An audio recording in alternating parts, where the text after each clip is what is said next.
Welcome to MotoGP Mac, where MotoGP fans come to congregate and fanboys fear to tread.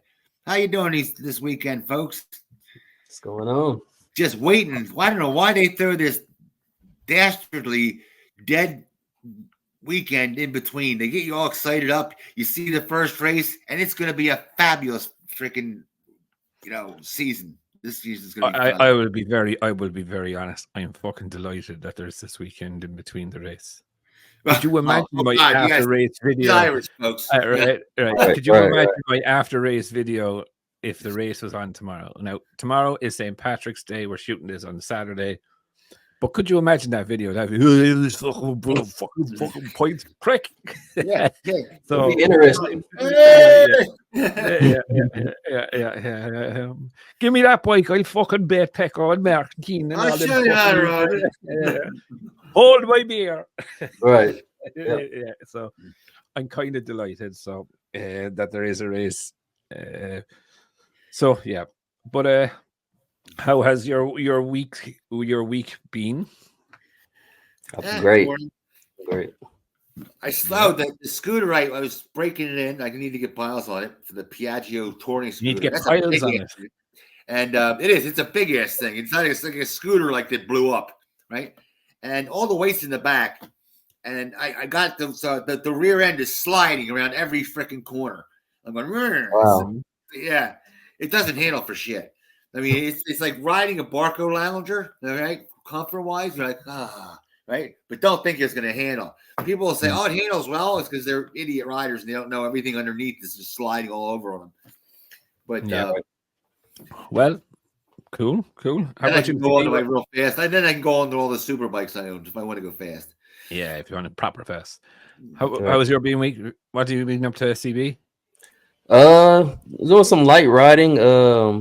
Finally got my I'm not say finally, but yeah, the R1S got some gasket replaced this morning. So, and it's running good. The weather is warming up down here, so we're good. Well, it's currently fucking pissing rain. It is here in Ireland. It is a standard St. Patrick's Day weekend fucking horror show.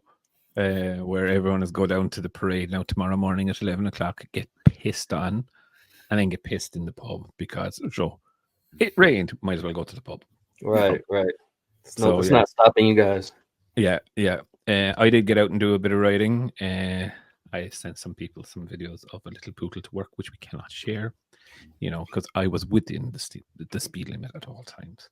But look, it's been a good week. There's a lot really kind of going on in MotoGP, and one of the things that I'm fascinated about. Well, firstly, we have race week this week, Portimao, one of my favorite tracks ever. Mm-hmm. If you're ever in Europe, you got to get to that.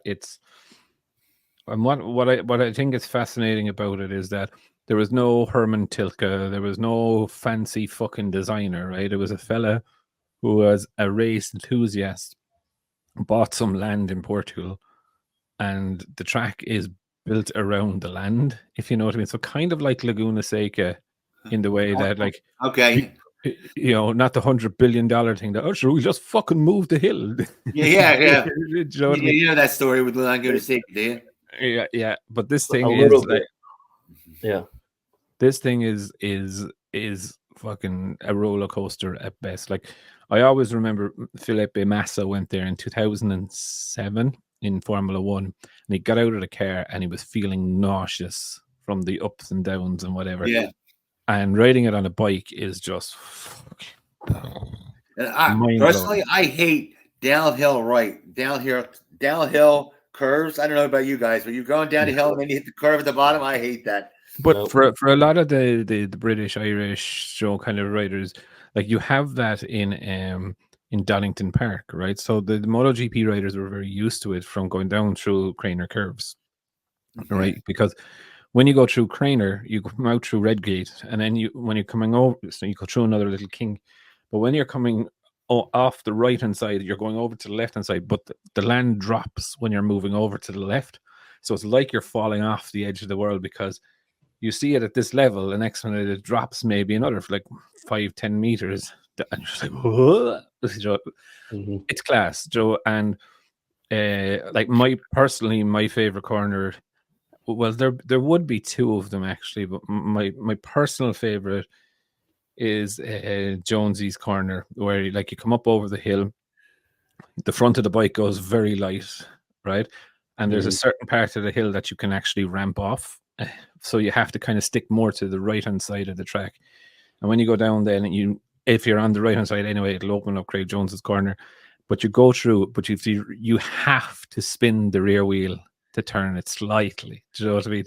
And then you're coming up to a blind right-hander after, and it's just fucking epic. The other corner is the last corner where you're coming over the top of the hill, and you're looking here, and next minute you're looking, and you can fucking see the ground. You know what I mean?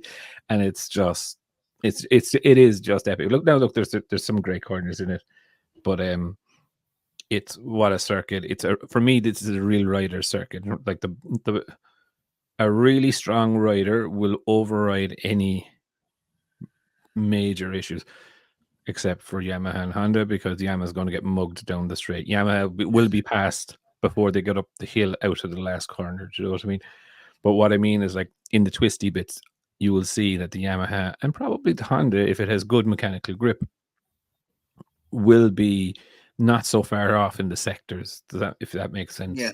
So I'm really, really interested to see how a lot of things go there. I kind of actually expect Ducati to suffer a small bit in there, especially the 24s with the chatter issue, because they're all having it. So, and not the 23. It's not the 23. The 23 then has a fucking corner entry problem for some riders. But look, for me, when I look at it, like, Qatar is one circuit where it's very fast and flowing. So is Portimao to an extent, right? It is kind of slow in places, but you do lean an awful lot on your chassis in the middle part of it. And if you're having chatter problems within the chassis, they could have, like, I would expect that they would have some sort of solution to that chatter. It's been 2 weeks, you know what I mean? They've been back looking at that data. So I would expect that issue with the chatter is somewhat ironed out, or they have an idea, or they have a fix coming in place to fix that, Yeah. Love to see Japanese up there with at least Aprilia. I'm not going to say Ducati, but yeah. I would like to see. I'd like to see a Japanese bike in the top 10 at some point in the weekend. You know what I mean? So I think it would be really good. But then saying that, look, Massimo Marigali and Fabio Quartararo have come out after the race, and they're like, we're actually worse than last year. I'm still voting for my boy Fabio, though. And the Yamaha with the last inline four, the last of the Mohicans. Listen, look, sand, but that's the way I am. I don't necessarily think it's a power issue anymore. Do you know what? Well, sorry, it is, right?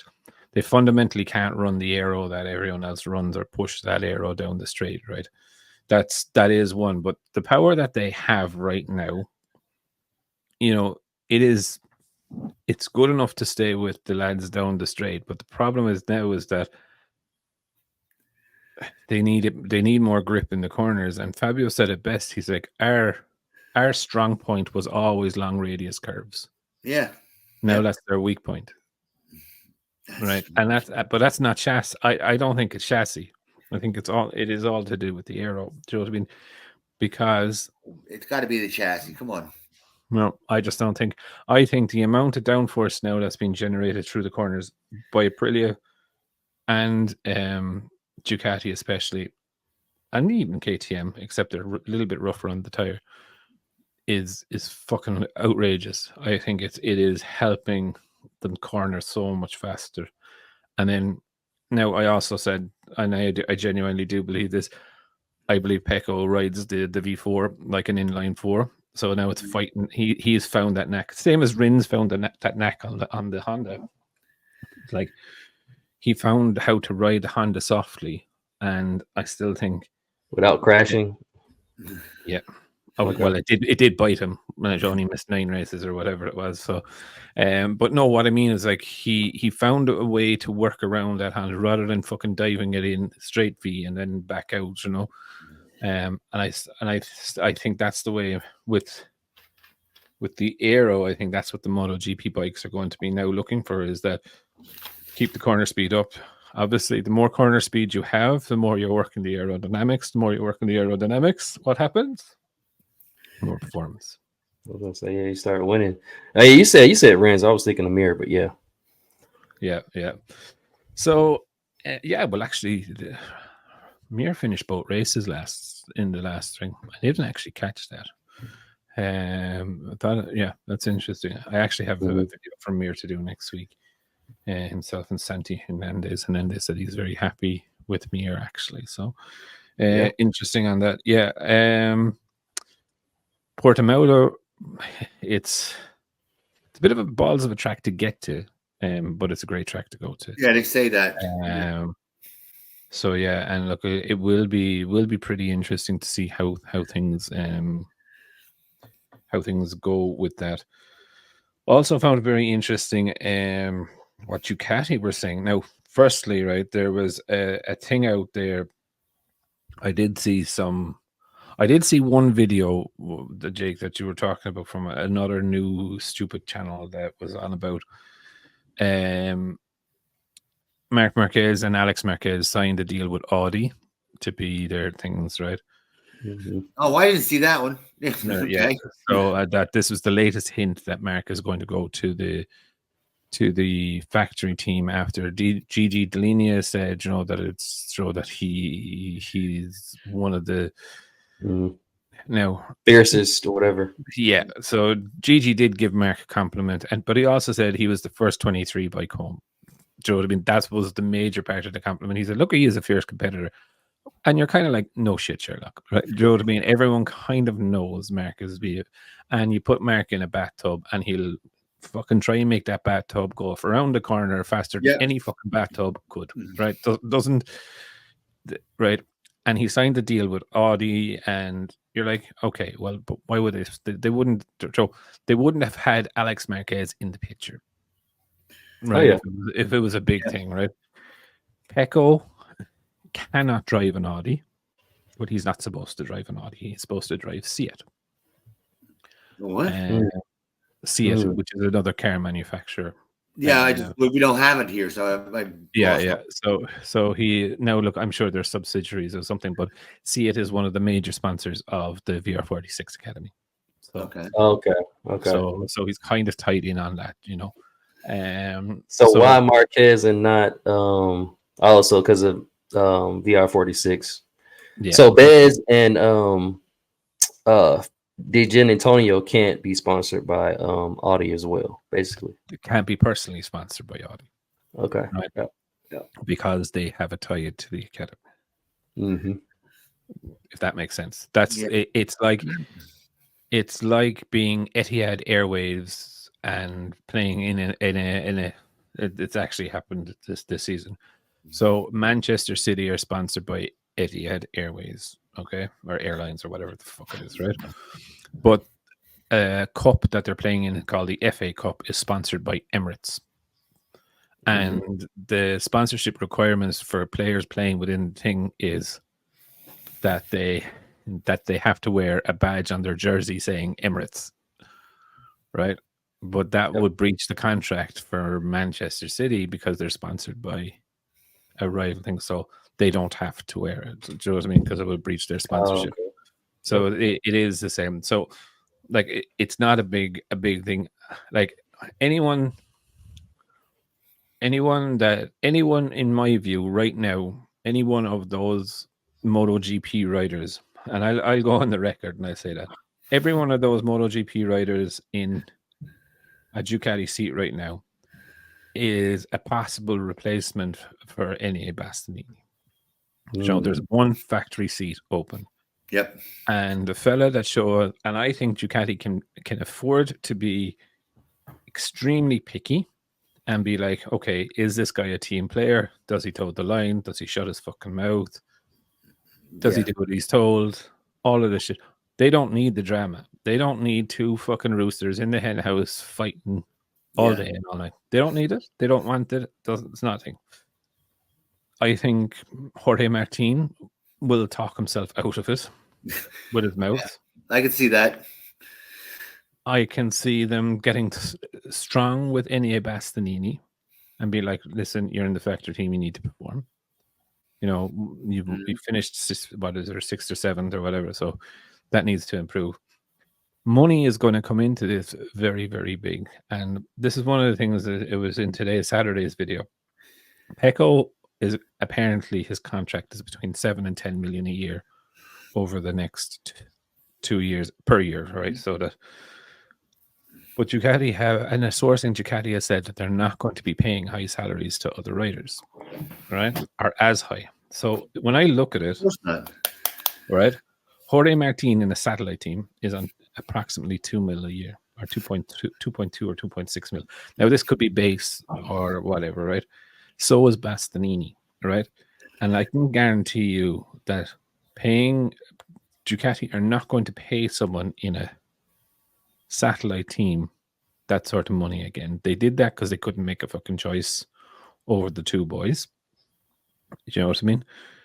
So I think there is going to have to, but the problem here is, and this is where, how would I say, the kibosh is on the whole Marc Marquez thing. I think Marc will ride for Ducati for one season in Gresini to understand, does he still not does he still have it?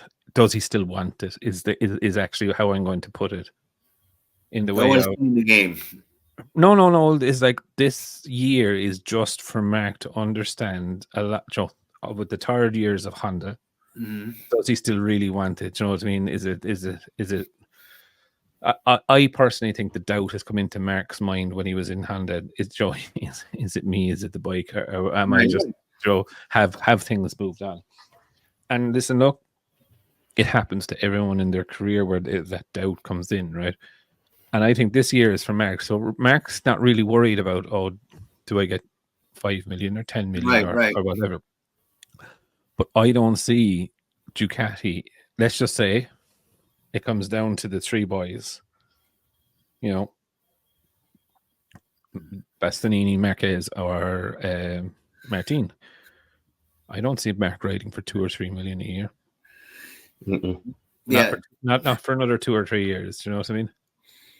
With the amount with these young guys coming up and him not having that many years left, okay, Marquez has to ride better than the other guys. He has to have a discernible speed advantage to everybody else. You know, he has to be a known entity where he's going to go in there and probably win. You get what I'm saying?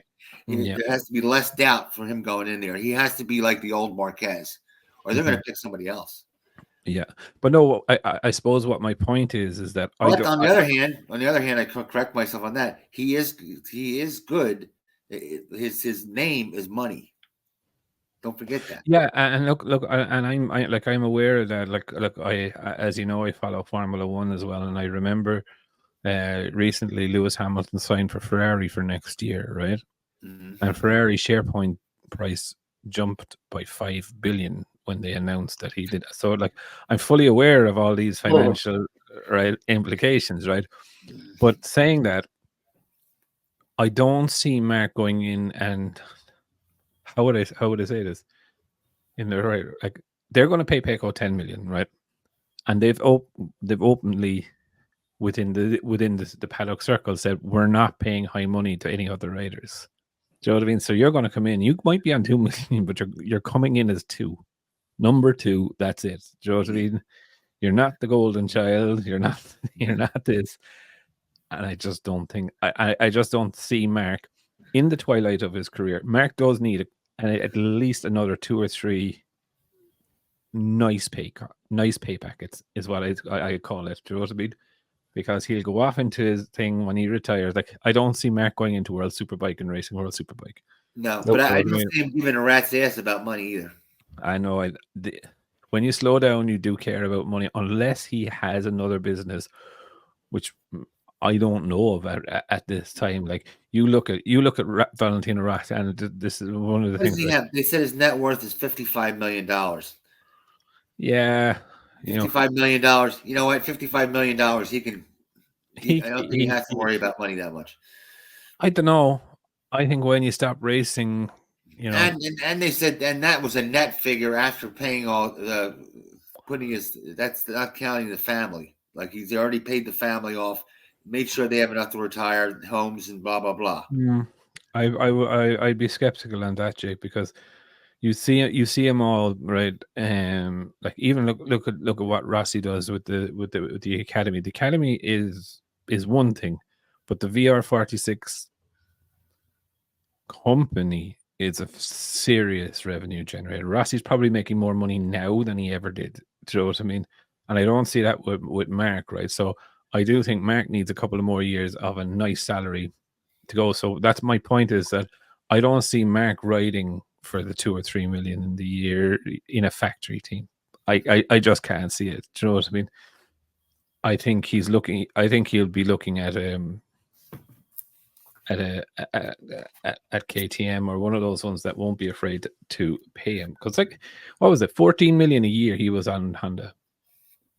Okay. And so he's losing. Is he losing? Well, I want to assume that he's losing right now, right? Like money.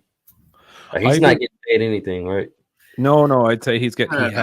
I'd say he's getting a mil or two, max. Yeah. You know what I mean? But if you're earning 14 million a year and then you go down to a mil or two, that's a hell of a pay cut. Yes, he can afford it, but that's a hell of it. Now, will he? And I suppose this is where I'm going. It's like, will he all of a sudden turn around and say, "Okay, that's my worth. I'm getting paid my worth." Do you know what I mean? And I think that's where a little bit of doubt comes in. The other thing is that the factories, right? Apparently, Aldegar has signed, and it's 300K a year, right? Coming up from Moto 2 into Moto 3 next year. That only leaves 25 seats in the Ducati camp available. Yeah, I'm curious as hell about that kid. You know? To have enough faith in him to pull him out and put him on Primac. Yeah, that's a lot. I have not seen him. So I'm like, where did this kid come from? But you see, that's probably where these things are coming from. You see, in my view, I think there's a little bit of turmoil going on in Ducati, right? Because Pramac are the satellite team, and they always have been. Yeah. We do know that Uzio is pushing for works equipment for VR46. Yeah. You know, and that's like, you know, I believe it was like 3 or 4 weeks before the season even kicked off. Uzio was saying, look, we would hope to have it signed, or, you know, it's our preference. We are talking to everyone. Then at the Qatar Grand Prix, he said that we are still talking with Ducati. I've asked them for one specific thing, which we all can fucking read between the lines and say he's asked for works equipment. Do you know what I mean? And are they going to take that works equipment off Pramac in 2025? I don't think so. Do you know what I mean? So I think there's a little bit of argy-bargy in the whole Ducati 8-bike camp that we want this, we want that.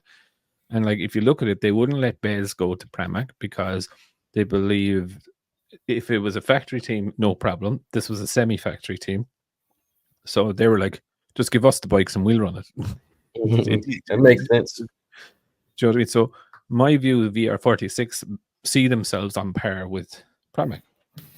So I think, you know, look, I think there's a little bit of trouble in paradise. So I wouldn't be too surprised if VR46 went somewhere else. So what's going on with them and Yamaha? Are they still? You think they're still talking? Or they've been on Yamaha for a while. But this like, and this is where I am. It's kind of like the Luca Marini stands, right?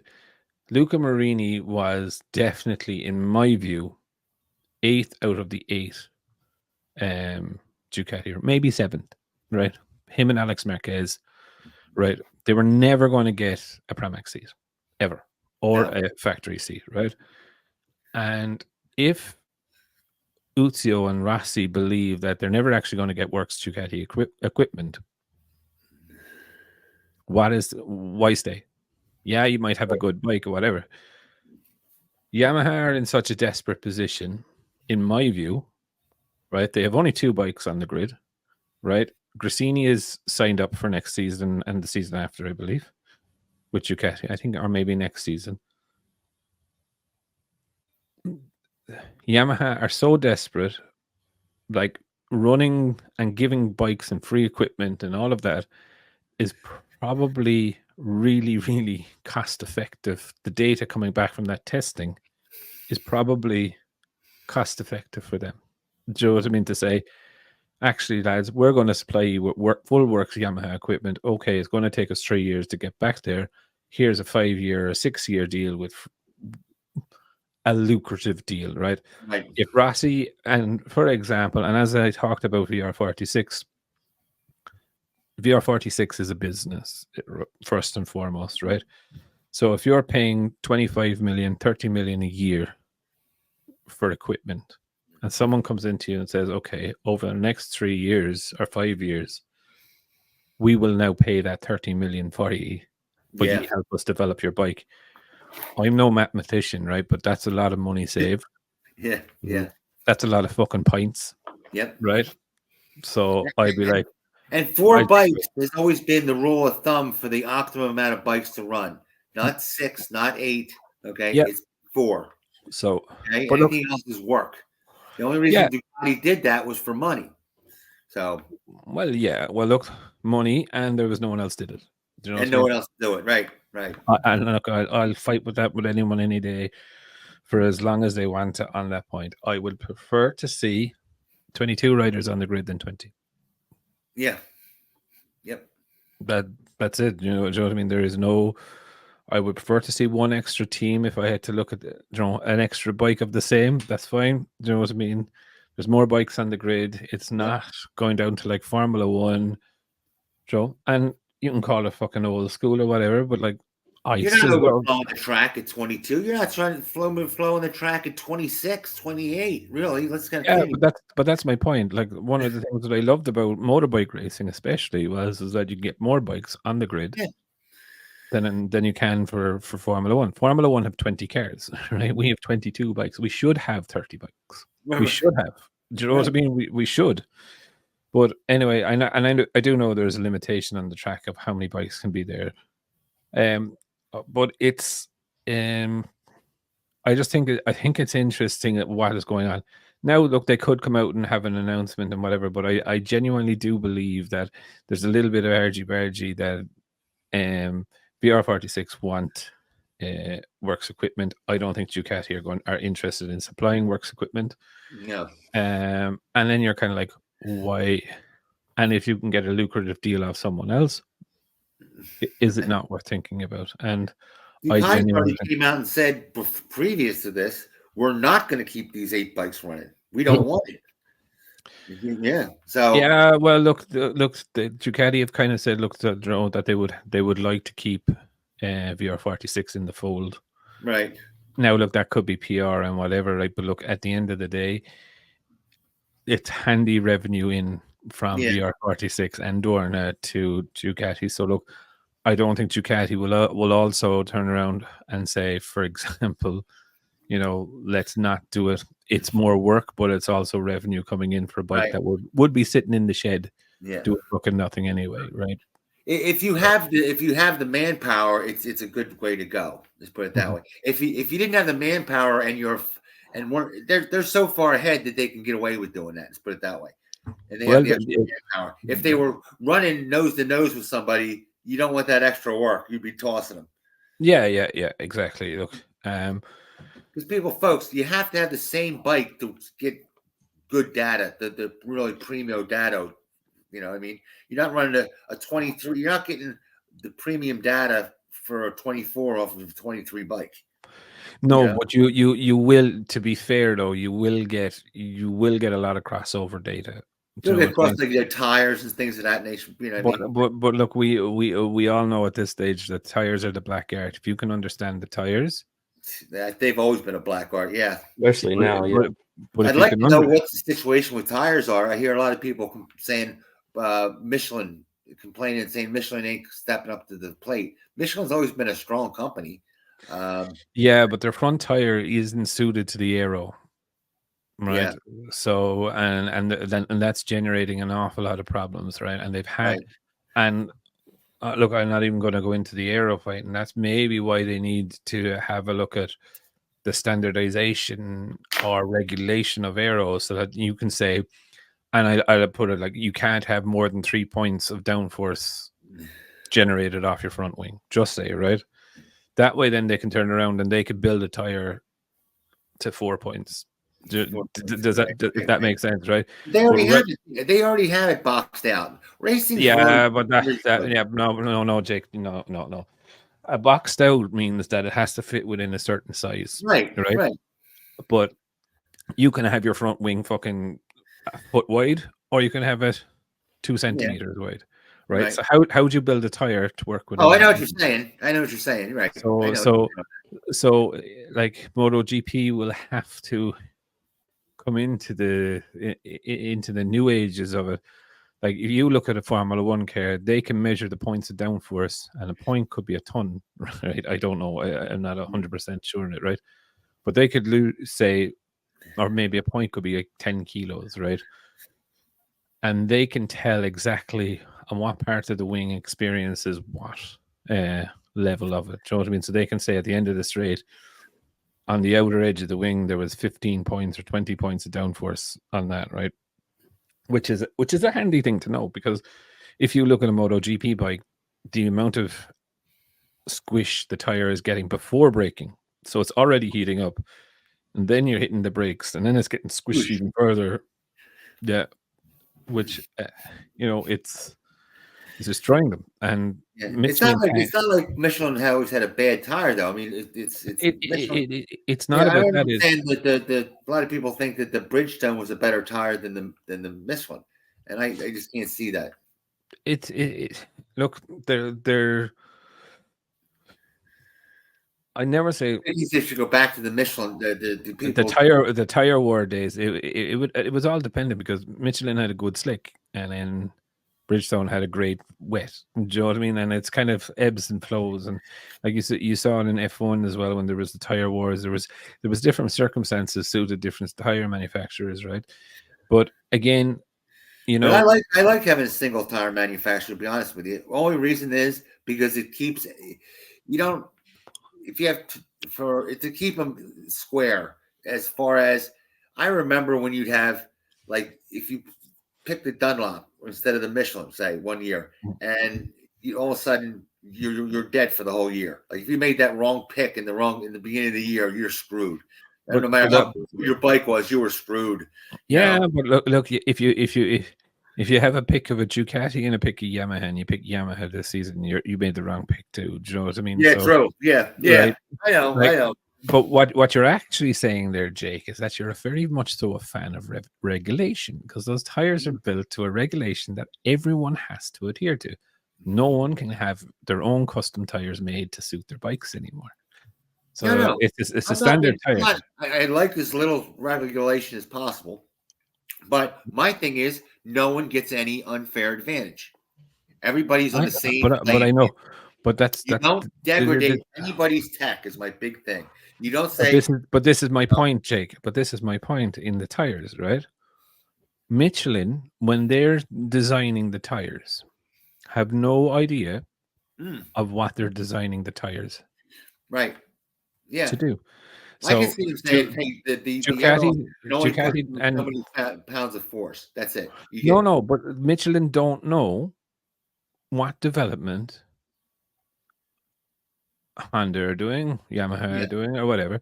They roll out the second race or the second test day of 2024 with a brand new front wing, right? That's fucking super uber duper, right?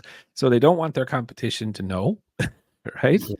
All of a sudden, it generates fucking 20 more points of downforce, and we just said, for example, 1 point of downforce is equal to 10 kgs. All of a sudden, it's doing 20 more. Of course, going to fucking destroy the tire, and it's not going to be good enough. Oh, I agree with you. There's nothing wrong with saying this. You can have X amount of force on the wing. That's it. Yep. You can only have X amount, but you still have the wing, so it gives you the safety of the downforce of the wing to give you more grip. And this way Michelin can say, I have to correct you on this now, right? What? Wings are not for safety. They're not. Well, pressure, yeah, it is. If it makes it handle better, it's for safety. It makes it safer bike. No, Jake. That's anything that makes the bike handle better. No. Let's be straight now on this one. The wings and aero are for performance. Yeah, but anything that makes no. So they're not making it for safety. Yeah, I know they're not making it for safety. I'm not saying that, but I'm saying that anything that's made that makes a bike handle better makes it safer. And that not necessarily, right? But what the whole brakes or tires or whatever, if it makes it perform better, it's safer bike. Yeah, but aero is a performance tool, right? And so with it, so is brakes. Yeah, but that brakes are standard. Everyone's brakes are standard. It's a standard product. Yeah. The carbon discs that you use are regulated. Right. The carbon pads that you use are regulated. Right. That's my point. Right. So like that's I'm not saying you shouldn't regulate aero. I'm not saying they should let it run amok. But aero is not a safety tool. It's a byproduct of the development. No, I know they didn't come out and say you're right. They didn't come out and say let's make the bike safer. But anything that makes the bike handle better makes it safer. Not all the time, because they're going through the corner faster, and when they come off, it's going to hurt more. But they're still going to have that. What they're doing is trying to make that 300 horsepower go around that corner better, because that thing's going to make 300 horsepower because they're always trying to go faster. They're always trying to go faster, but that's why they're the best riders in the world. Yeah, you and your brake in your hand. Yeah, I can go 500 miles an hour, but I have a great hand. Eventually, that hand wears out. And it does. Your friend, and that's when you stop your career. When you realize that your ass, your head, and your wrist don't talk to each other anymore. No. What I'm saying is the bikes are starting to go so fast, okay, and so powerful, and all of a sudden it has surpassed the reflexes of human beings. Unless we start throwing monkeys on the goddamn track, Like 1 second. So when we talk about going around the corner, it may be coming up though.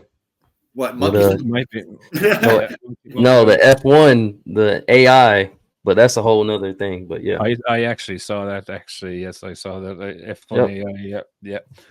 But I don't want to see is gyroscopic, where they had the gyroscopic thing where the bike Honda has it. Yep. Does not, and Yamaha have the robot lean. It does not lean. The bike will stay straight up in the air, and the gyroscope will hold that bike, and it slides through the corner like a car.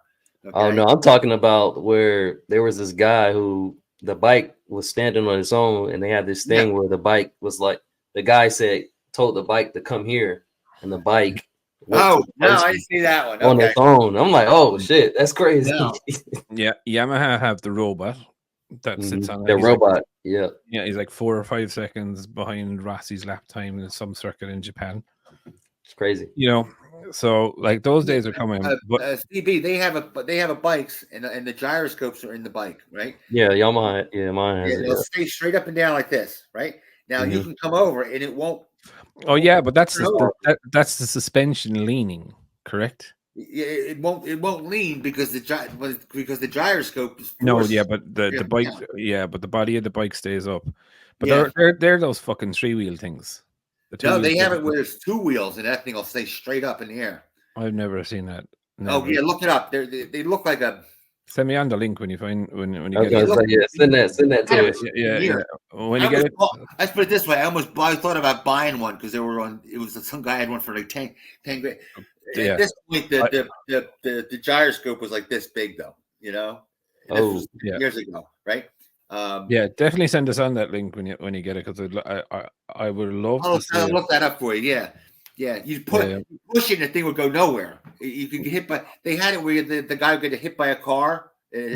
Went through a stoplight, and they hit it with a car, and it didn't fall over.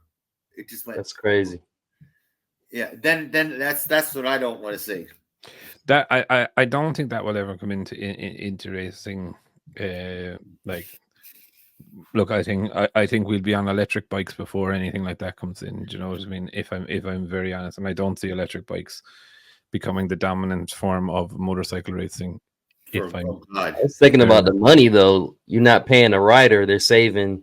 Man, let me not say that, but this is the thing where I now go into is that the rider, and today's video on Saturday, I've said that I don't believe there's going to be these mega million dollar deals anymore for riders. Do you know what I mean? Yeah. Right. The riders. Yes, they are. The rider's still a big part of it. God, look at No. Jake, listen to what I said. I said there's not going to be the mega $1 million deals for riders.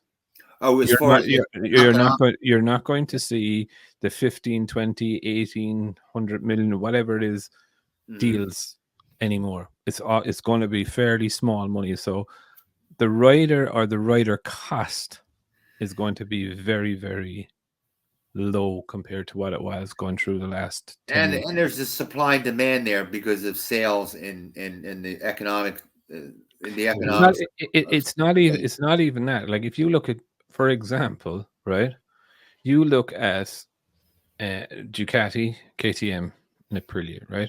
They can now have their pick of any riders they want to. Right.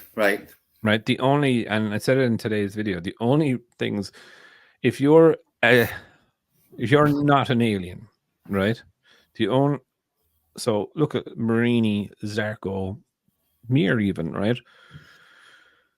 You are going to get good money off Honda and Yamaha because they need to attract you into right. Yeah. Right. So they're going to give you maybe not alien money, but above fucking average Joe money. More than they're worth. To ride it.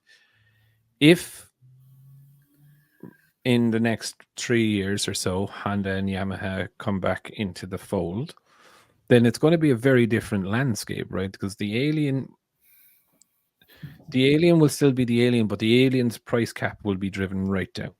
Do you know what I mean? Because I don't think we're going to, we might with Acosta, but I don't think we're going to see that mega superstar alien for a while. I haven't seen it coming. Looking at Moto 2, Moto 3, I don't see another major one coming through. So I think definitely. Not even this kid. Have you noticed this Agar kid? Did you see anything? I have. Look. He's done. He's done a few good races, but like there's another few fellas there as well. Arbolino, for example. They're all in and around the same pace. Do you know what I mean? Odd not to hear about a kid, and all of a sudden you hear about him. No, I've heard of Aldegar, all right, and I've seen him a few times. Look, he's handy, but like there's been no. That was like a shocker, though. You know what I mean? Like, who is he? At a Primax seat, you know. But again, like you have to look at it, right? If you look at it, the Ducati factory and the satellite team, right? He's on the lowest. Like obviously the Ducati factory want him, right? Do you know what I mean? But they're not going to throw him into Gresini and they're not going to throw him into VR46. Why? Because they're going to be on Gresini or VR46 contracts. They're not going to be on a Ducati contract. Right. Does that make sense? Yeah. So the lowest totem pole that they can put him on is a Pramac, right? That seems so odd, doesn't it? Right. And so like when I look at it, I'm just like, you know, I don't see the rider's salary going to be mega salaries anymore. Like when we looked at it, like Rossi coming through the 125 and 250, you know, megastar. Marquez coming through 125, 250, or Moto 2, sorry, megastar. Do you know what I mean? Right. He was standing out, right? Okay, we've had Acosta, but Acosta had a lot of bumps in the road, especially in Moto 2, breaking his leg. And, you know, there's no one there that you're kind of going. Now, don't get me wrong. We've had the Fabio Quartararo, who was not great in Moto 2. Right. Right? Got on a MotoGP bike and a fucking suited him. Do you know what I mean? So, look, I'm not saying anything, but I just look at the wages. I just think, and I still think that, and I stick by this, that the way and the trap that MotoGP is falling into is going to dial back the rider. It's going to be all about the bike. It's phasing it out, which... But by the way, the MotoGP fanboy sites have Fabio Quartararo is already signed. Aprilia. The Aprilia. Yeah, look, We're gonna fill him in on. If you don't watch him, I'm like, you guys watch these things. They're just getting out of hand. I mean, it's unbelievable. but look, I don't think they're wrong, Jake. I think Fabio's team has to be talking to Aprilia, KTM, even fucking I Honda. can see him talking. Yeah, You know, they have to be talking. Like it would be the manager not doing his job if he wasn't talking to the right. Fabio is fucking. He's fucking fed up. Like, do you know what I mean? And he's just like, another year of this bollocks. Like, you know, and it's time. It is time to get off. Like, I'm a Yamaha fan. I'm a big Yamaha fan. yeah. But if I sat down with Fabio and I would be very honest, and I would say to him, if you want to win, fuck off. You know, and that's the God honest truth. Is it signed for Aprilia? I don't think it's a bad match, if I'm honest. I don't think. No, I think his style suits the bike too. Yeah, I think Ducati have kind of. I'm not going to say like Ducati have a favorite son, which is Pecco, right? That's Gigi's boy, right? But saying that, Ducati, if it's two Ducatis battling or another Ducati in for the race or championship win or whatever, they're very, very fair, and they will let the golden boy or anyone else within Ducati fight with the golden boy. Do you know what I mean? Mm-hmm. And I have to say that, but I don't see them getting the same treatment as in love and cuddles that Pecco does. Do you know what I mean? In the way of how they're seen within the team. So if Fabio goes there, Fabio's very used to being, and we saw this in the year that Morbidelli actually beat him, right? Fabio's used to being number one, and Fabio's used to being the loved one that the team manager always gives the cuddles to, and you know, and the nice comments and all of this. He's not going to get that in Ducati because there's already one there, right? No matter how he performs. Right, yeah. I think he would be good on the Aprilia because I don't think it's too far off the riding style of the Yamaha. Do you know what I mean? Yeah, and we always thought of, well, at least I thought of, the Fabio was even faster than Pecco. When we used to look at him in the first year, the first title, like Pecco's first title, you always thought as Fabio was the faster of the two riders. And then Pecco had the better bike. So I would actually link these two to a famous set of Formula One drivers. Anyone have a guess? There's people now. I don't know Formula One. There's people now watching this in the comments and they're going, I fucking know who it is. I would link them together as far as commonality with like Wayne Rainey and Eddie Lawson. Maybe, but in Formula One, who do you think, CV? Were they on the same team or different teams? They were in the same team for 1 year, yeah. So is it Nico and Hamilton? No. So you had Ayrton Senna. Oh yeah, right. He goes way back. Right. Who, if you ever watch his lap around Monaco, oh my god, right? That is. Are you talking about Senna? Senna, yeah. Mm-hmm. It's just fucking porn. It's like perfect. It's like maybe it's more the than closest perfect thing you could see to man and machine being one, right? But what Ayrton Senna. At what track? Around Monaco. I always thought Monaco was follow the leader. Yeah, you should watch him around Monaco. Just go. I'll send you the link after this. Yeah, but the way he naturally drove was just so natural, raw, and just like fucking dealing with the moment in the moment. Do you know what I mean? Like the famous thing you can say was said about Ayrton was that Ayrton would throw the car up the inside of you and let you decide if you wanted to have a crash. Right? Do you know what I mean? That was the way he was. And then you had Alain Prost, who was the Frenchman, but Alain or whatever you want to call him, Alain Prost, he was a thinker, right? And he would strategize how he's going to win this race. So he's behind you, and he's looking, and he's like, "This is where I'm going to make the move." Do you know what I mean? Rossi would do. Rossi did that. Right, and he would just watch for the weak points, strategize it out, wouldn't be so aggressive.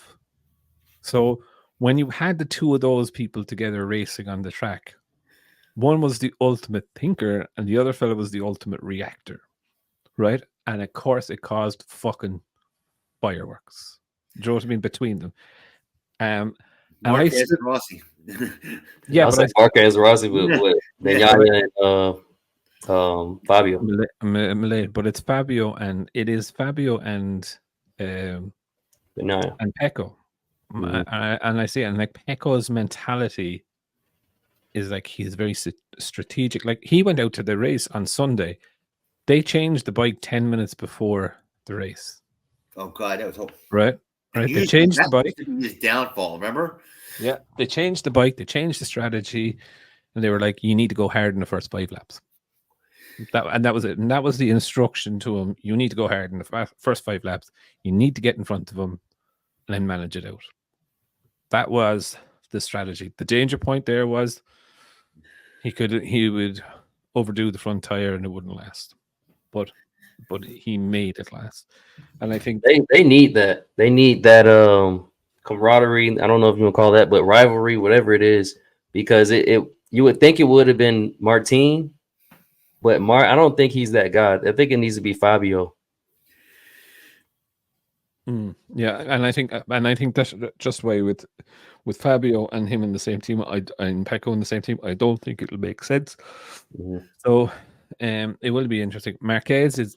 Yeah, look, I'm going to say something that sounds really bad, right? I never thought of Fabio as somebody who is aggressive. The wall. Yeah, he is. But he is. Valencia in 2022. I never thought of him as somebody who just reacted, just went out and Fabio never has a plan.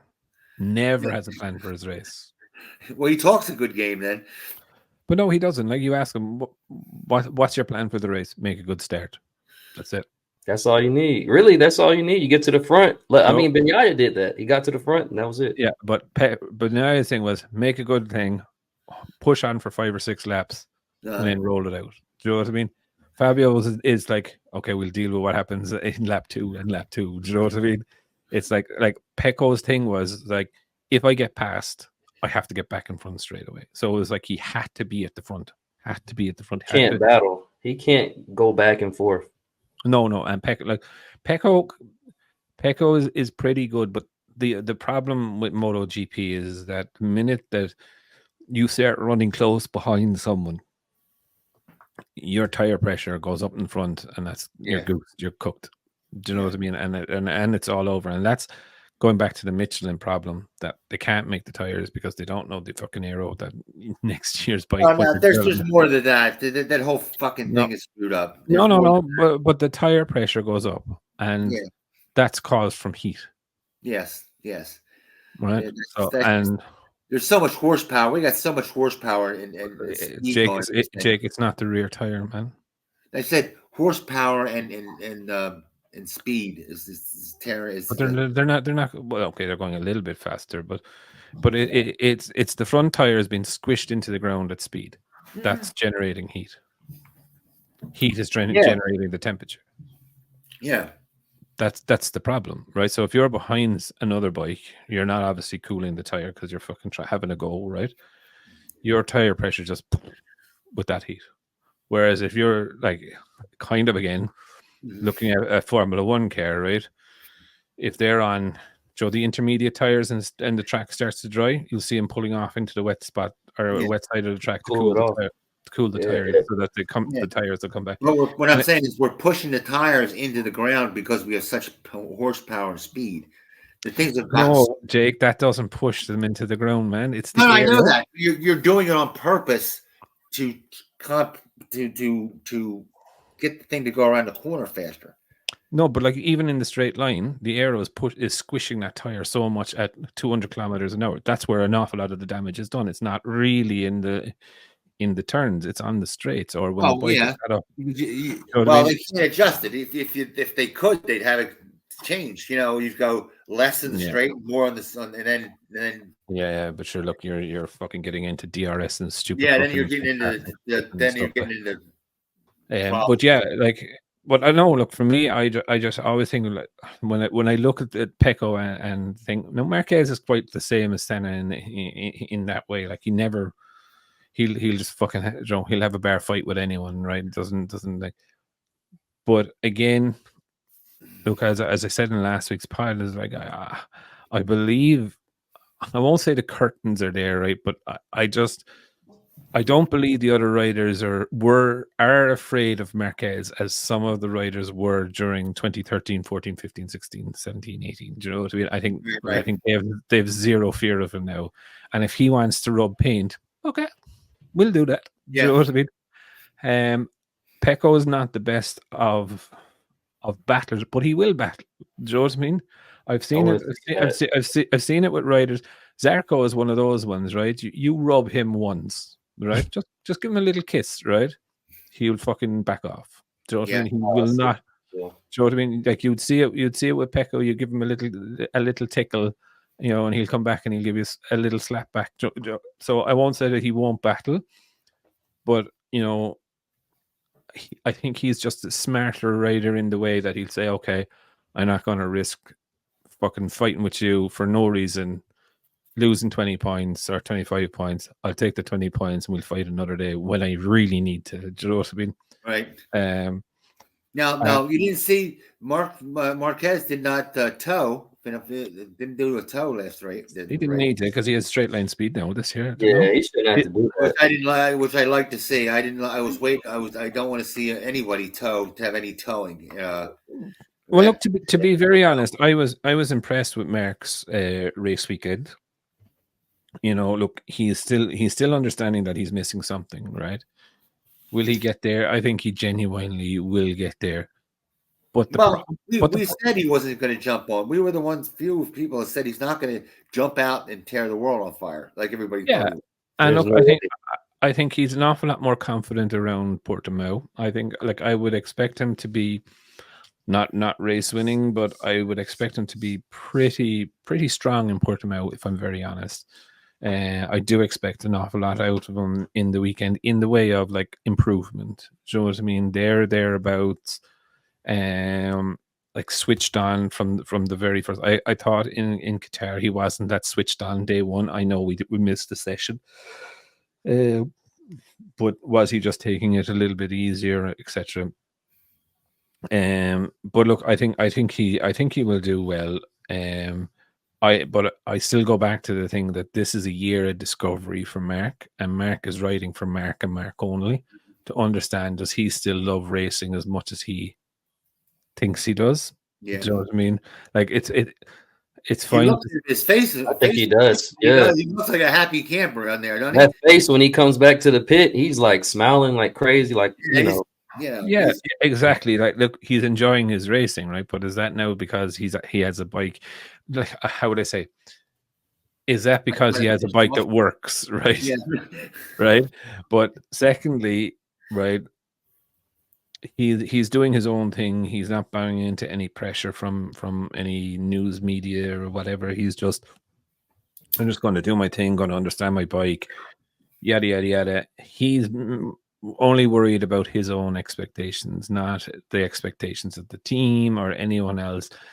And I think this is a good thing for him. But realistically, lads, let's just face this fact, right?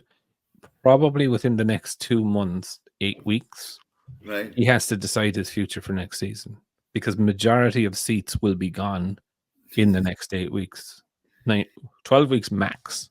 God, they're doing it sooner and sooner and sooner. Aren't they? But they have to. Yeah, they have to. You know, if you want your rider, the rider that you want, majority of people are free. You want to get that rider sewn up as fast as you can.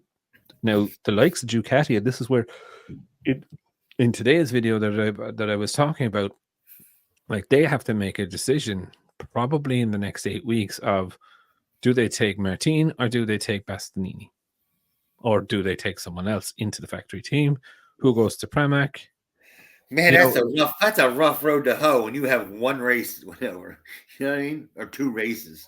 I think the discussions will start by race 3. Really? Yeah. That's I hold off. If I was Ducati holding the cards the way they do, I would be like, you wait. Look, you can 100% do this or do that, right? But you are more likely by doing that going to lose both. I think they're going to take Martin. I don't know. Over Bastianini. Yeah, I think so too. It's more. You get more longevity. Like he's a better rider than Bastianini. But he doesn't shut his mouth. And what the problem? Yeah, the problem is he doesn't shut his freaking mouth. His mouth is the problem. It's not his talent. Yes. Yes. You know, it's like he I would agree with you 110% if we were going to say talent wise, who would you pick? Right. But his mouth gets him in trouble. Yeah. Like, remember that thing on your neck in the wintertime? Then you put over his fucking face something about here. yeah. You know, and like as we talked about earlier, like Pecco is the golden boy.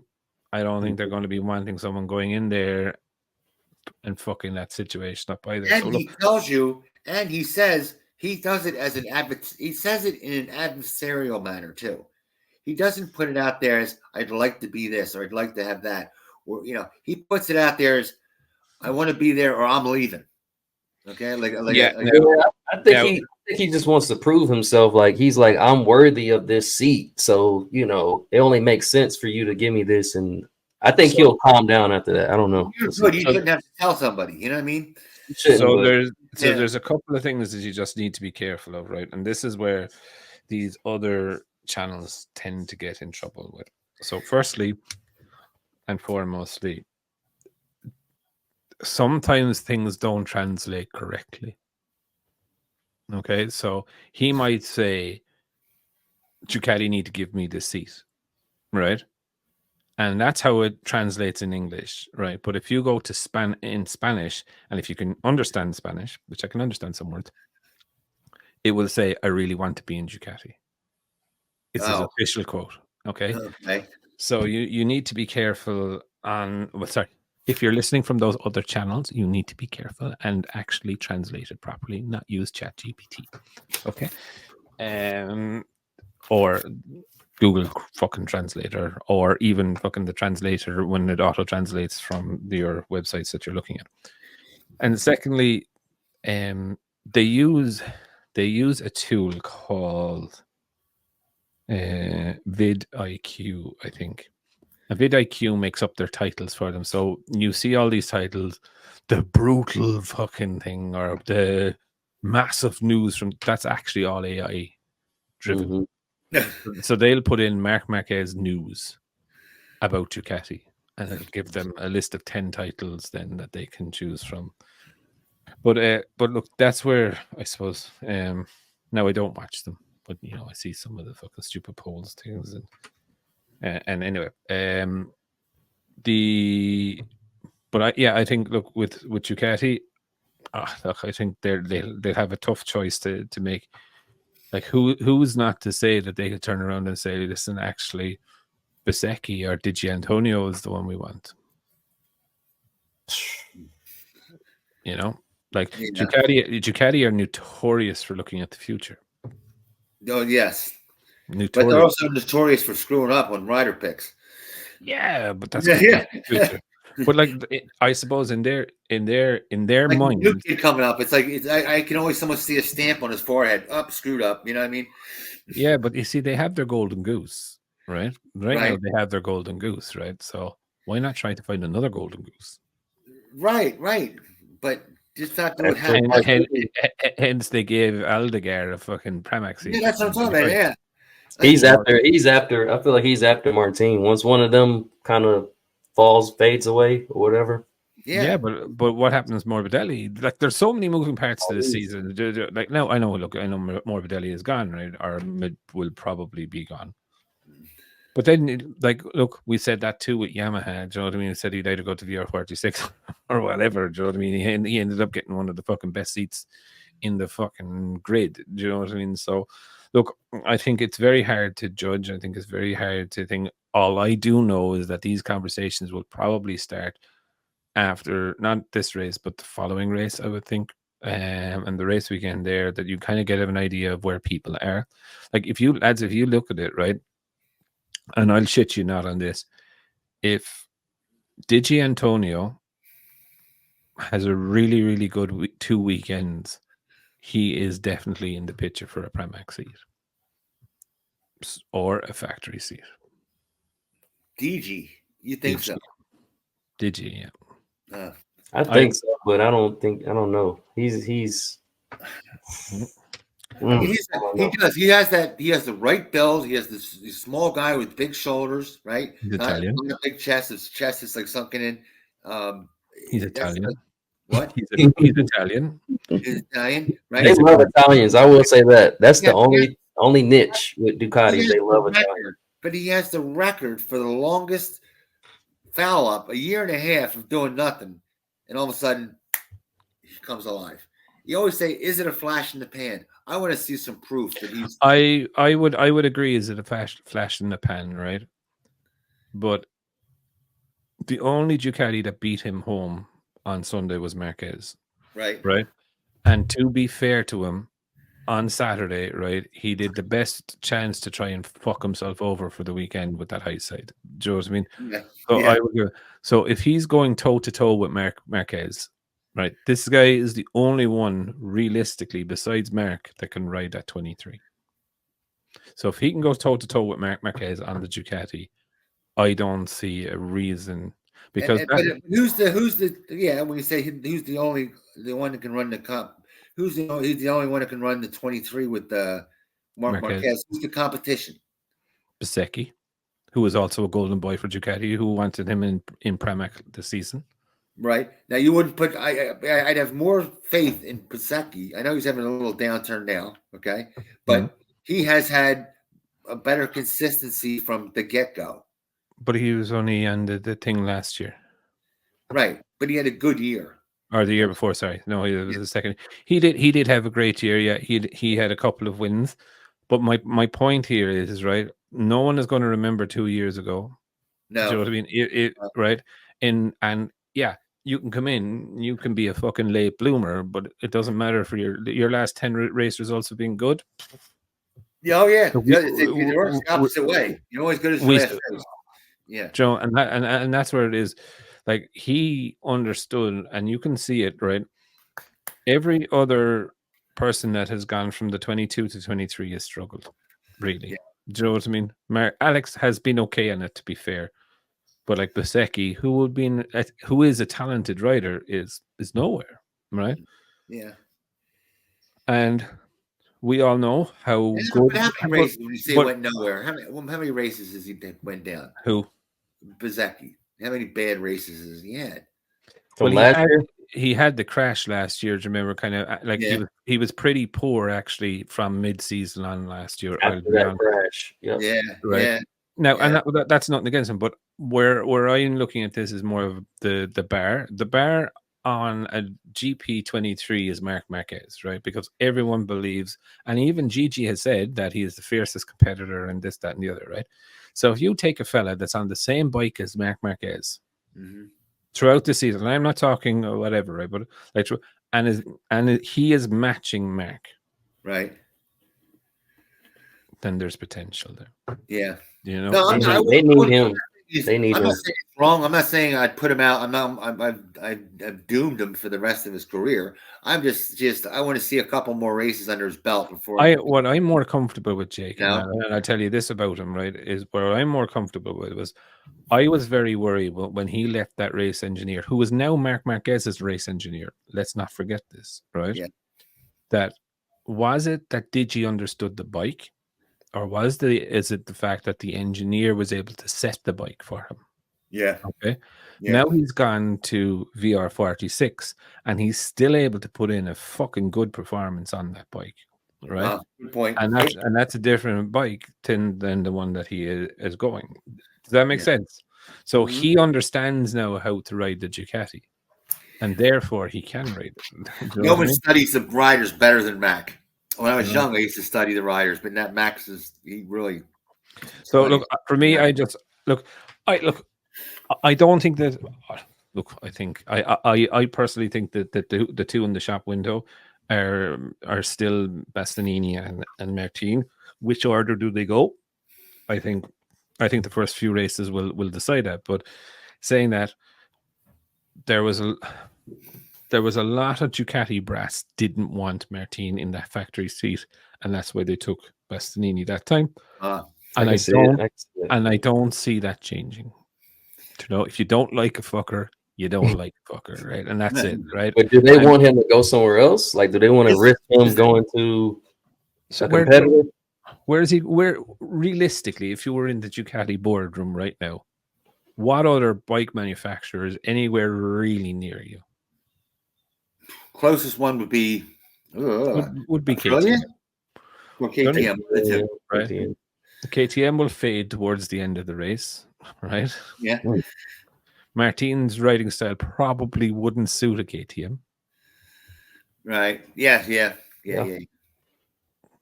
He's definitely not going to suit a fucking Aprilia because he doesn't carry speed through the corner because he rides it in a V. Yeah. So, like, you know, if you're Ducati, you can be a little bit, okay, play that fucking game if you want to. You know what I mean? Fuck off to Honda. Do you know what I mean? Get them to pay you 14 million and we lap you. Yeah, you get that stock and band-aid. Or if Fabio leaves, you think they'll pick up a Martin? If Fabio leaves, I believe. Oh, good question. I can actually see VR46 becoming the factory Yamaha team. Yeah, is what I can see. Oh, the factory. Yeah. Running 4 bikes. Yeah, that's what I can see happening in the next 2 or 3 seasons. Is that it might stay the Monster Energy factory Yamaha until those contracts run out, and then I can see a merge happening, and that they would run 4 bikes. Yeah, I can't see Martin Style running on the Yamaha. That was like apples and oranges. Yeah, that'll be interesting. That'll be interesting. It would be an interesting one, all right, because he'd have to learn to be smooth. Yeah, you know, and because he's not naturally a smooth rider, you know, he's a fucking hustler of a rider. And look, I think there's so many moving things here, and this is why I was surprised that they announced Pecco so early. And why and how the news of Aldegar leaked out, if that is even true, right? Let's be fair on that, right? How that leaked out so early is, you know, I'm just like going like that. That's a real fucking Ducati Ferrari fucking moment of, like, you know, once saw a Ferrari Formula 1 car blow its fucking engines out its fucking hole, right? And I swear to God, you could see bits of fucking metal rolling down the track, right? Smoke pluming everywhere. And they asked the Ferrari PR fella what happened. He's like, oh, it was electronic. Yeah.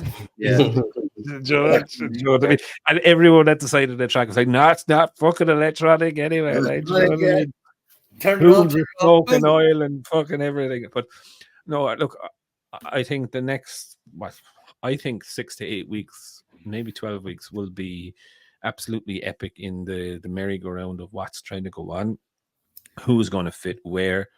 I personally, I see it.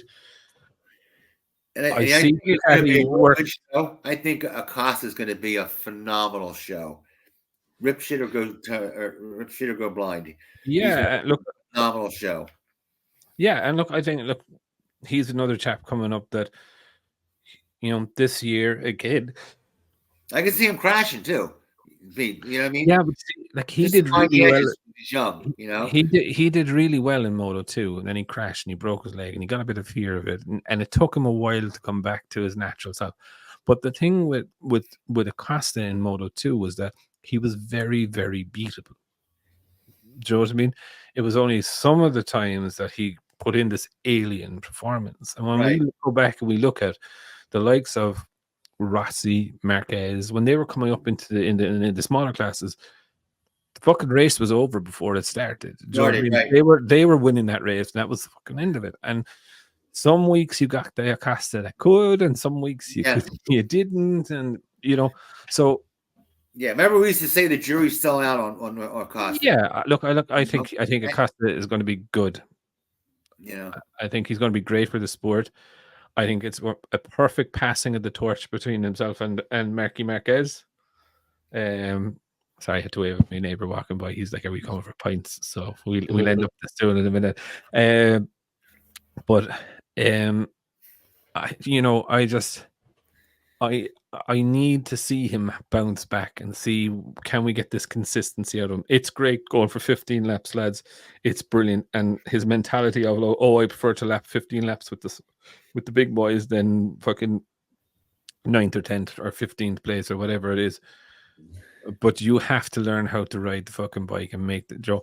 It's great being there for the first 15 laps. But if you're not there at the last 15 laps, guess what, dipshit, you're not going to win the race. Do you know what I mean? And those 10 laps or whatever that he was missing, they're the important ones. Do you know what I mean? Yeah.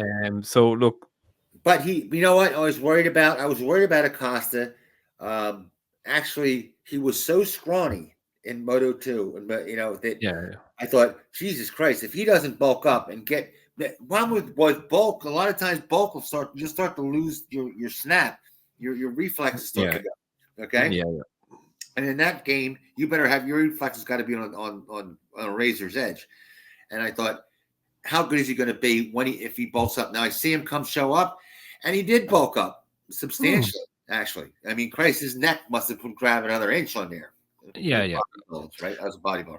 And I thought, okay, how's he going to work? And he was bouncing off that knee and muscling that bike up, all right, and doing those saves.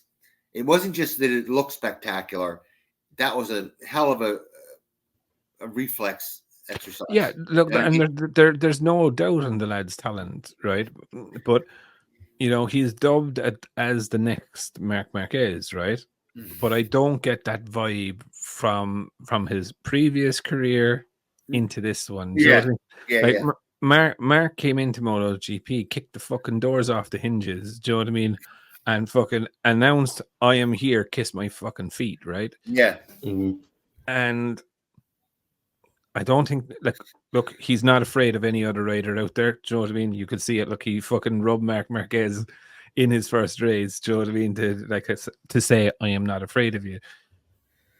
And don't get me wrong, it's just, for me, I think he has still an awful lot more to show and to grow. Whereas when Mark kind of came in, he was already more so complete in the way of I'm going to win the title, I'm going to do this, I'm going to do that.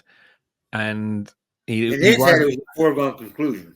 Exactly. And it was just, but with Acosta, he's coming in, he's saying, oh, well, it was good while I was up there, and, let's just call it a bit of maturity, I suppose, is where it is. Do you know what I mean? And I'm sure he well knows that it's actually more important not where you run in the first few laps than where you run in the last few laps. Do you know what I mean? But I suppose, look, for me, I can't wait to see him develop. But I would like him just not to get carried away. He's had a great opening, he's had a great testing. Just learn your craft. You don't have to be there fucking every weekend up the top. I would prefer to see him finishing in 6th place than 9th place because he kept his tires. Do you know what I mean? I'd like to see him go fast. I like to see him try to keep the momentum up with speed, because it's easier to make a guy, like you say, it's easier to make a guy stop crashing than to get him to go fast. But you're not trying to get him. You're not trying to get him to stop crashing. It's nothing to do about crashing.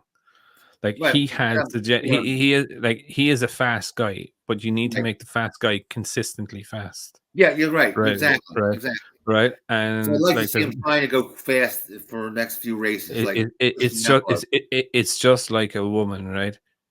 you don't want to be a 2-second wonder with her because it's no fun for anyone. Do Yeah. you know what I mean? And that, Consistent. you know, you have a bit of fun, she has a bit of fun, sure, you get it more often. Whereas they're a 2-second wonder, you know, she wouldn't even drop the drink to go and have a chat with you. But no, look, for me, that's all I want to see him do is just grow. Like, the lad is fast. He is oozing speed. Yeah. But it is pointless being there for 15 laps and then falling back through the grid like a stone. Do you know what I mean? Right. Like, yeah, sure, the sprint races, they're perfect examples of this is when you can go battle with them balls to the wall. Right. Race, learn your craft, learn how to take care of those tires, learn to understand whatever it is. Yeah, he's going to have to learn how to get those tires. Yeah, you can't a sprint race during the main. You know what I mean? You can't just have the same strategy, one right after the other after the other. Yeah. But look, like for a first race, I thought it was fucking brilliant how he was doing it, getting fucking stuck in, you know, not being afraid, making his name. He just needs to learn consistency. He just needs to understand that the sprint race and the main race are two different races.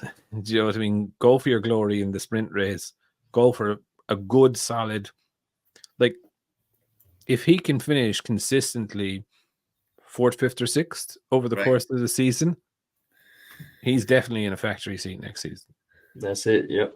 Do you know? Yeah. Because, like, and I know a lot of people at the moment, and I did a video on Jack and during the week, and they're like, "Oh, he's done," and this, that, and the other. Jack is far from done, lads. Absolutely far from done. Right? I don't know. This is a young chap that's in there, right? Just here, right? He's a young chap that's in there who will probably start throwing it at the furniture very soon, right? Will he bounce well? Will he keep himself healthy? We don't know, right? Jack, on the other hand, might not stay in the factory team. I'm more worried about Jack staying within the KTM umbrella than the factory team. Okay, who's going to quote unquote throw it at the furniture? You got to, you know, Acosta, and the define throw it at the furniture. Oh, crash. Oh, okay. So it was, you know. Yeah. So throw it at the furniture would be throw it at the ditches. I mean, I love your little quip there, but sometimes you got to define them out. Yeah. Throw it at the furniture.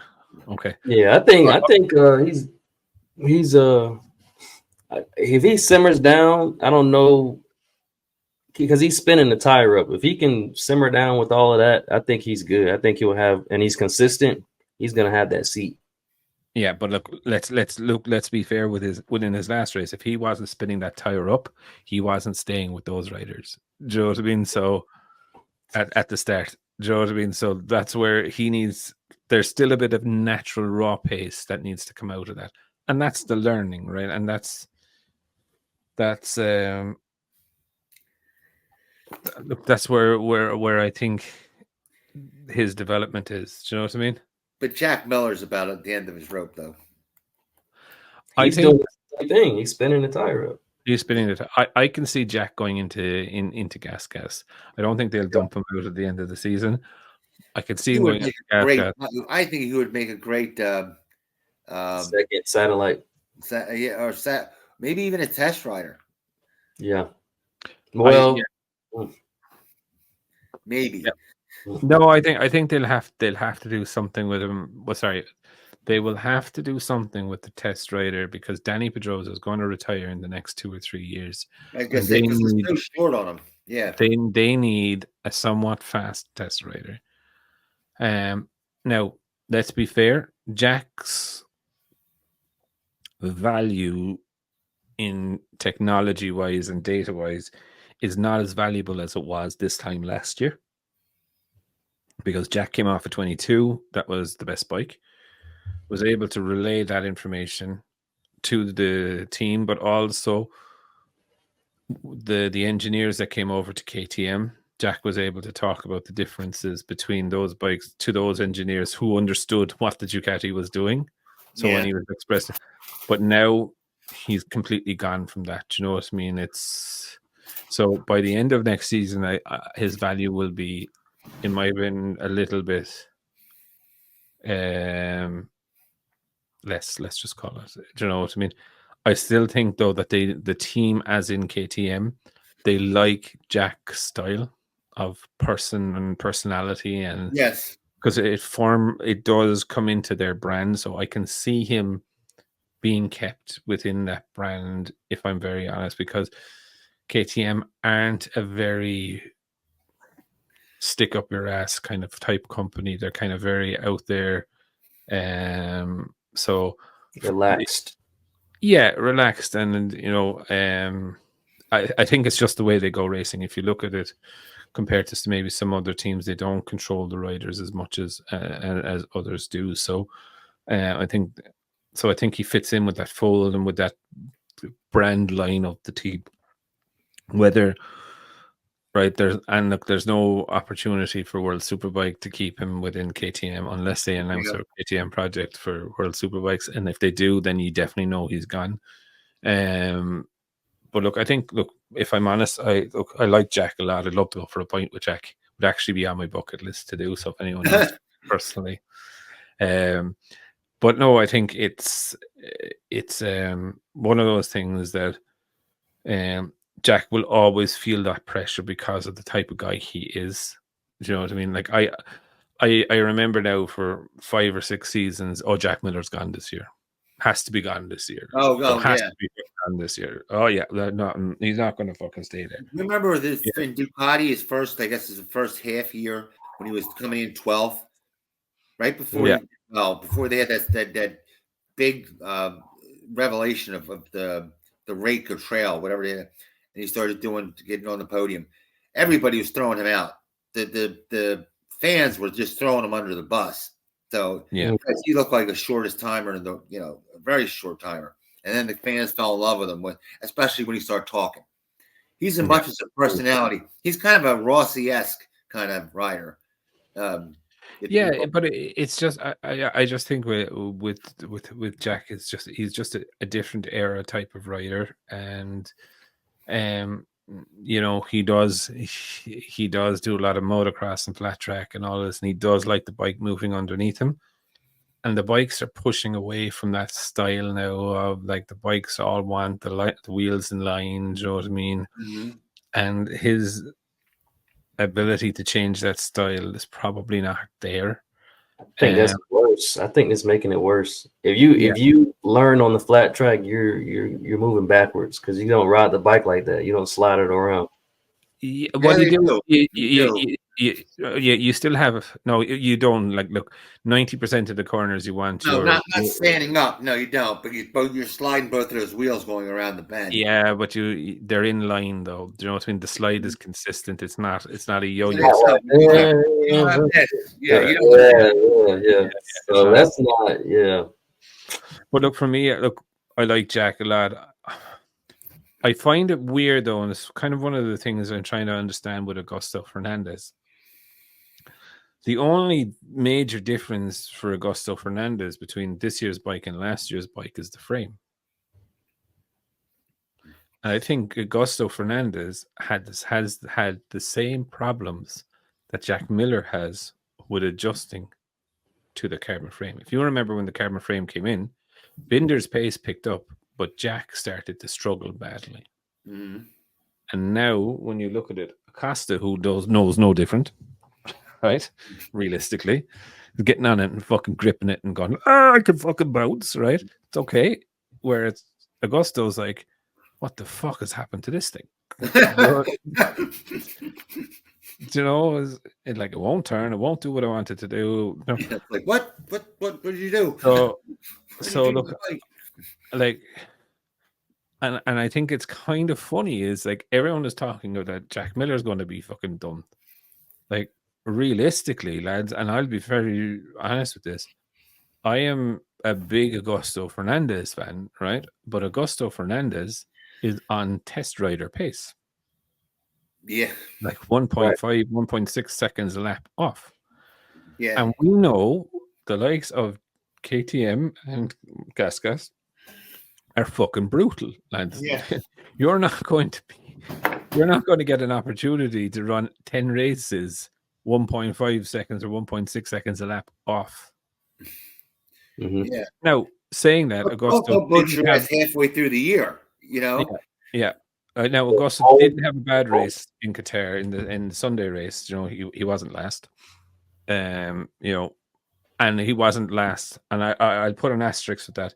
He wasn't last with a crash, okay? Because Jack was last, but Jack crashed. So like Marini was technically last. You know, so for me, when I look at it wasn't all bad news, but you know, he's going to be a man under pressure if he doesn't figure that out, or if Gas don't figure it out with him. What about I agree with that. It's a lot of guys that should be higher, but they're not.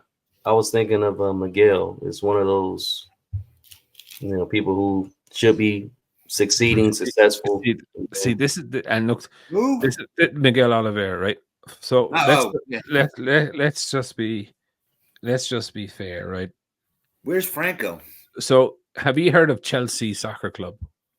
Yeah. Mm-hmm. Right.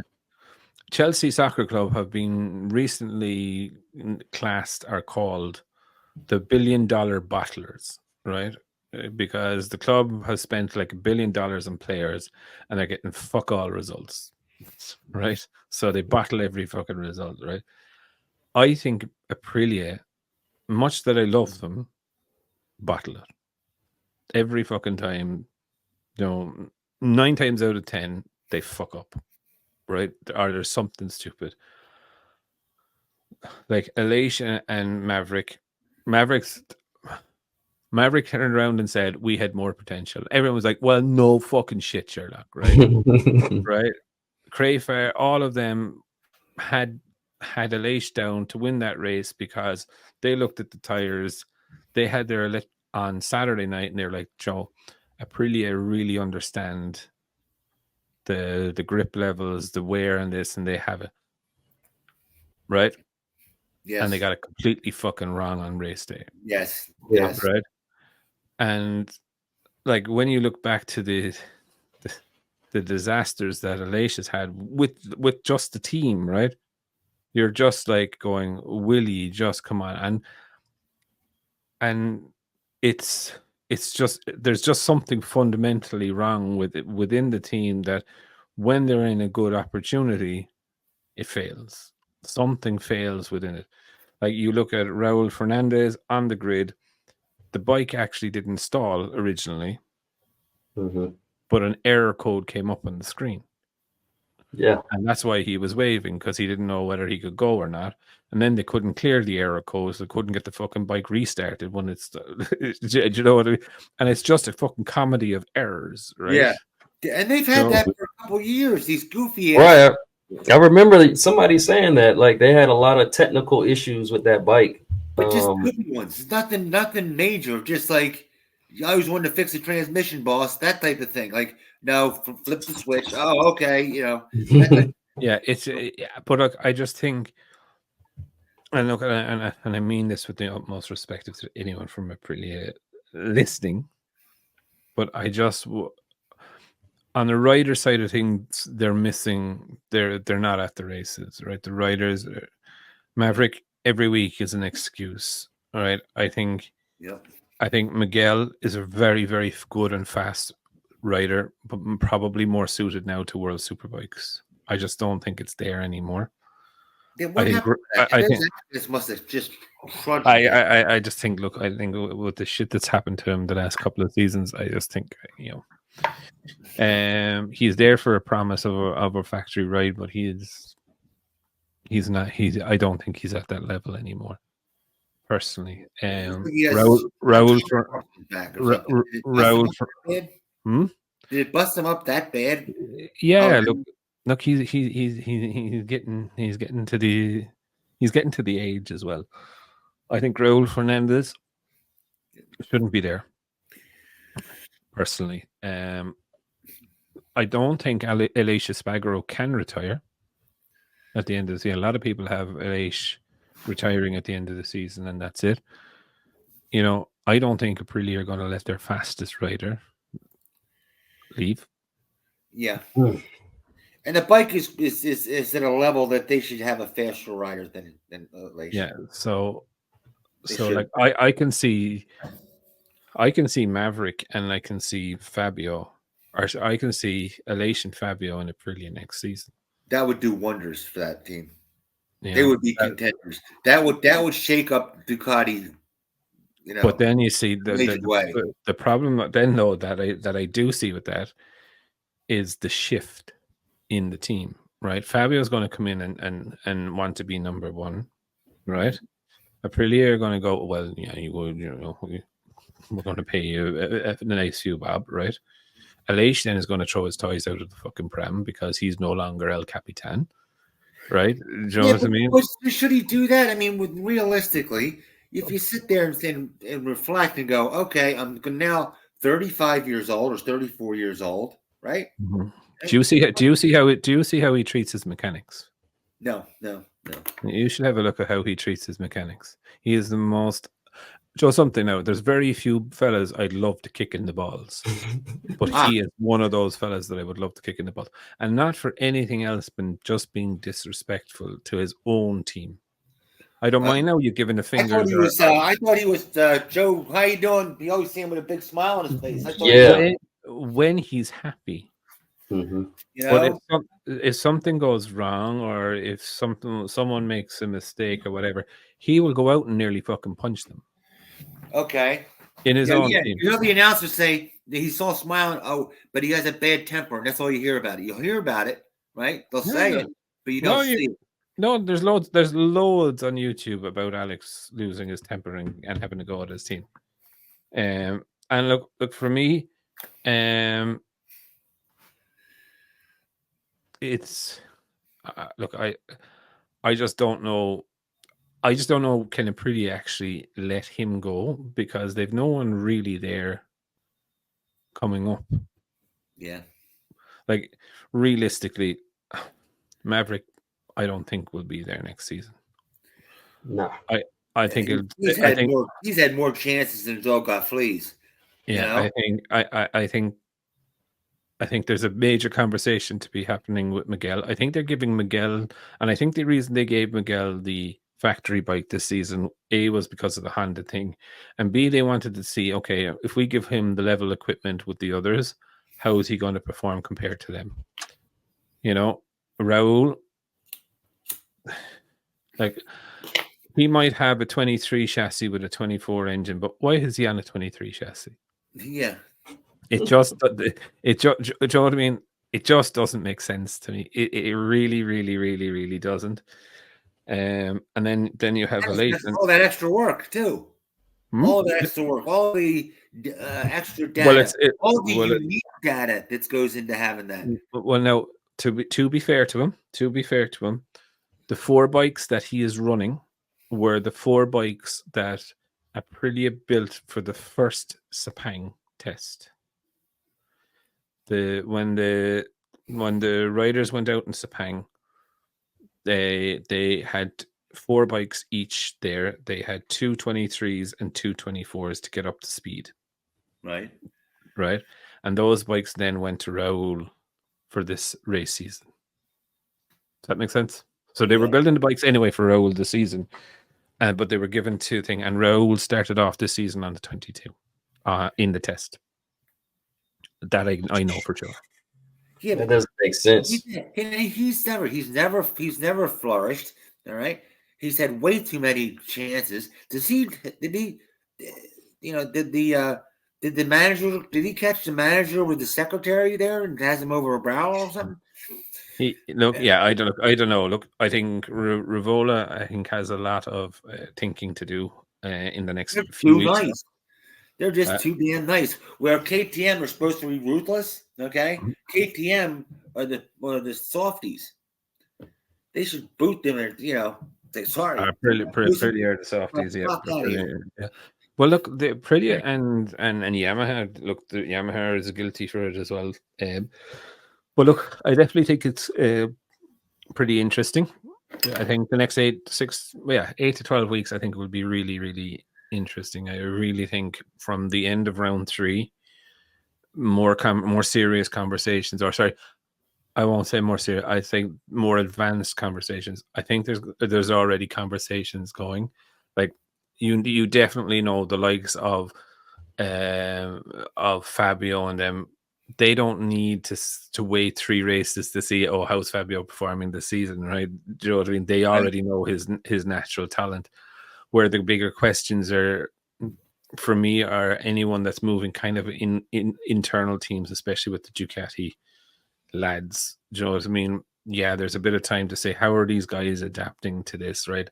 Like if for example, in the next 2 or 3 races, if any of Bastianini blows the doors off Jorge Martin, you know, and it's like, oh well, he's adapting to this bike better. Do you know what I mean? Yeah. All of a sudden, he's in the show. You know, if Di Antonio comes in and blows the fucking doors off the 2 boys, now he's in the fucking picture. Do you know what I mean? And they're like, okay, well, they say with Ducati, it seems like they're trying to make they're picking too early. I would, but they have to, because realistically, let's just say if why do they have to pick them that early? Why? Yeah.